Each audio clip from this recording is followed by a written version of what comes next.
Reserve seats واپس ہو جانے کے بعد ان کے پاس وہ اکثریت نہیں رہی.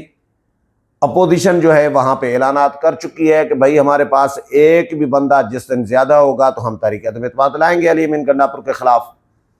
دوسرا، علی امین گنڈا پور کی پارٹی سے ہی علی امین گنڈا پور کے خلاف آوازیں اٹھ رہی ہے. نہ صرف اسٹیبلشمنٹ اور مقتدر حلقے وہ ناخوش ہیں، وفاقی حکومت ناخوش ہے، لیکن اندر خانہ پی ٹی آئی کے اندر بھی علی امین گنڈا پور کے لیے ایک لاوا پکڑا ہے، ایک بغاوت سی جھلک رہی ہے، نظر آ رہی ہے، اطلاعات یہ آ رہی ہیں. مجھے آپ بتائیں، ویورز آپ سے سوال ہے، پی ٹی آئی کے صوبائی خیبر پختونخوا کے کسی بھی صوبائی وزیر کو آپ لوگوں نے ٹی وی ٹاک شوز میں یا بیپر دیتے ہوئے کتنے لوگوں کو دیکھا ہے؟ بتائیں نا. بیرسٹر سیف ایک ہے، لیکن ایک آدھا اگر ہوگا تو ہوگا، باقی ساروں کو منع کیا ہوا ہے. جو میری اطلاعات ہیں کہ علی امین گنڈا پور نے سب پہ پابندی لگائی ہوئی ہے کہ کوئی بھی میڈیا پر نہیں جائے گا، میڈیا پر نہیں بولے گا، میں خود بولوں گا.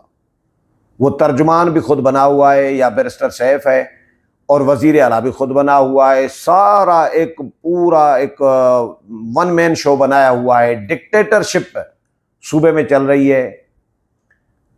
پرفارمنس کا حال یہ ہے کہ 1.5 سال میں جو پشاور کے صحافی بتا رہے ہیں کہ بھائی جو انی مچائی ہوئی ہے کرپشن کی، وہ ماضی میں کبھی بھی ہم نے نہیں دیکھی. یہ پشاور کے صحافی کہہ رہے ہیں ہم نے ماضی میں ایسی کرپشن نہیں دیکھی جو اس 1.5 سال میں ہوئی ہے. تو علی امین گنڈا پور ایسی صورتحال میں، ایسی کنڈیشن میں، پوزیشن میں کتنے دن زیادہ چل پائے گا؟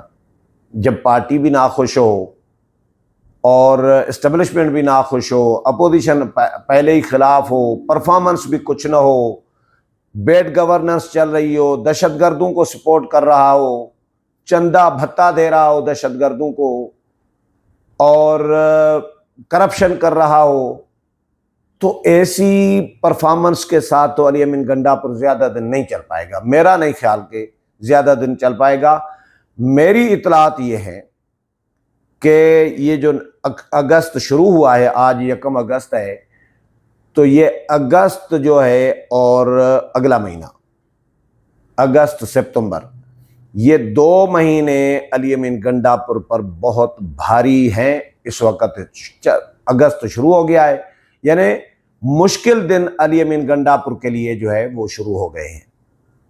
ایسے میں کیسے نکلے گا؟ یہ علی امین گنڈا پور کا بہت بڑا امتحان ہوگا، اس کے لیے کڑا امتحان ہے اس وقت. اور پی ٹی آئی کا فیوچر کیا ہوگا، جلسہ کیا ہوگا؟ جلسے پہ بھی اختلافات چل رہے ہیں. میری اطلاعات یہ ہے کہ پی ٹی آئی کے اندر شدید قسم کے اختلافات چل رہے ہیں. کل ایک اجلاس ہوا ہے پشاور میں پی ٹی آئی کا، اس میں جو پشاور کے صحافیوں نے بتایا کہ بھائی صرف لڑائیاں ہی لڑائیاں تھیں مختلف ایشوز پر. جلسے کے حوالے سے بہت سارے اور معاملات ہیں. تو اب انہوں نے اسلام آباد میں بھی درخواست دی ہوئی ہے جلسے کے لیے، کل دی ہے، لیکن اسلام آباد میں مشکل لگ رہا ہے مجھے کہ اجازت ملے. لاہور میں مینار پاکستان پر جلسہ کرنے کے لیے الگ درخواست پہلے ہی دے چکے ہیں، ادھر بھی اجازت نہیں ملے گی. اب اگر اسلام آباد اجازت بھی مل گئے، فرض کریں مل جائے، جتنے بھی لوگ ہیں یا تو سزا یافتہ ہیں یا جو سزا یافتہ نہیں بھی ہیں، تو وہ 26 نومبر کے احتجاج اور توڑ پھوڑ اور ہنگامہ آرائی کے کیس میں جو ہے ان کے وارنٹ گرفتاری جاری ہو چکے ہیں. یہاں آئیں گے، لاہور جائیں گے تو گرفتار ہوں گے، یقیناً جلسہ کرنے جائیں گے تو گرفتار ہوں گے. تو اب انہوں نے کے پی کے میں ہی جلسہ کرنا ہے. یہ جو ثوابی اور پشاور کے درمیان کا علاقہ ہے، ادھر کہیں موٹر وے پہ کہیں جلسہ وغیرہ کر لیں گے، لیکن اس پہ بھی اختلافات اس طرح چل رہے ہیں کہ بہت سارے لوگ کہہ رہے ہیں کہ بھائی ایک علامتی احتجاج کرنا چاہیے، بہت بڑے پیمانے پہ چھوڑو، ساری پارٹی مشکل میں ہے بھائی. یا تو سزائیں ہو گئی ہیں 10 سال کی، 9 مئی کے ملزمان کو جتنے بھی ہیں، 2-4 بڑے لیڈر رہا ہوئے ہیں، بری ہوئے ہیں، اور ٹوٹل 185 میں سے 77 لوگ بری ہوئے ہیں، 108 کو سزائیں ہوئی ہیں، 50 لوگوں کے وارنٹ گرفتاری جاری ہوئے ہیں۔ تو جن کو سزائیں ہوئی ہیں ان کی نااہلی بھی ہوگی، چاہے عدالتوں میں جائیں گے، بڑی عدالتوں میں، ہائی کورٹ میں جائیں گے، اپیلوں میں جائیں گے، لیکن فی الحال وہ سزا یافتہ ہیں۔ جس طرح احمد خان بچڑ جو ہے خیبر پنجاب کے جو اپوزیشن لیڈر ہیں ان کو ڈی سیٹ کر دیا گیا، الیکشن کمیشن نے نوٹیفائی کر دیا، پنجاب اسمبلی کی جانب سے، اسمبلی سیکریٹریٹ کی جانب سے ان کو ڈی نوٹیفائی کر دیا گیا اپوزیشن لیڈر کے عہدے سے۔ تو یہ قومی اسمبلی میں بھی اسی طرح ہی ہونا ہے اور سینٹ میں بھی، جو مجھے نظر آ رہا ہے، کیونکہ 9 مئی کے ملزمان کو تو معافی ویسے بھی نہیں ملنی تھی۔